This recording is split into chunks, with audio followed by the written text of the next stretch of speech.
ఒక్క అక్షరం ముక్క రాకపోయినా లక్షల్లో జీతం. వినడానికి ఆశ్చర్యంగా అనిపించిన మన విద్యా వ్యవస్థలో జరుగుతున్న పచ్చి నిజం ఇది. ఒకసారి వీడియో చూడండి. ఈ వీడియోలో కనిపిస్తున్న అతను ఛత్తీస్గఢ్లో ఒక సీనియర్ ఉపాధ్యాయుడు. ఈయన జీతం నెలకు 70,000. ఈయన ఎంత సీనియర్ అంటే 11 అనే స్పెల్లింగ్ రాయడం కూడా రాలేనంత సీనియర్. ఇతన్ని చూశాక అసలు మన విద్యా వ్యవస్థ ఎటుపోతుందో అనిపిస్తుంది. సామాన్యుడు తన బిడ్డను ఇప్పటికీ గవర్నమెంట్ స్కూల్కి పంపిస్తున్నాడు అంటే అది కొద్దో గొప్ప నమ్మకంతోనే.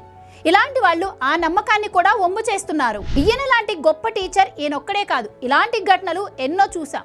కనీసం రాష్ట్రాల పేర్లు అడిగితే కూడా చెప్పలేకుండా తడబడే టీచర్లు, చివరకు ప్రధానమంత్రి ఎవరో కూడా తెలియనటువంటి గురువులు. నిజంగా ఇలాంటి వాళ్ళు ఉపాధ్యాయులుగా ఉండడం మన దురదృష్టకరం. కష్టపడి చదువుకొని అర్హత ఉండి కూడా ఉద్యోగాలు లేక చాలా మంది రోడ్ల మీద తిరుగుతుంటే కనీస పరిజ్ఞానం కూడా లేకుండా వీళ్ళు వేలకు వేలు లక్షలకు లక్షలు జీతాలు తీసుకుంటూ అమాయక విద్యార్థుల భవిష్యత్తుతో ఆడుకుంటున్నారు.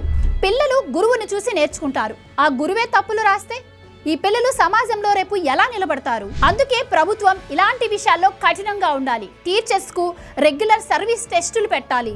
ఎవరికైతే చెప్పే సామర్థ్యం లేదో వాళ్ళను పక్కన పెట్టి నిజమైన టాలెంట్ ఉన్న వాళ్ళకి అవకాశం ఇవ్వాలి. బడులు బాగుపడాలి అంటే కేవలం బిల్డింగ్స్ కడితే సరిపోదు. ఆ బిల్డింగ్స్ లోపల పాఠాలు నేర్పే గురువులకు సరైన జ్ఞానం ఉండాలి. టీచర్స్ కూడా డబ్బులు వస్తున్నాయి కదా అని ఏదో ఒకటి చెప్పేయడం కాదు, ఒక తరాన్ని తీర్చిదిద్దే బాధ్యతను గుర్తించాలి.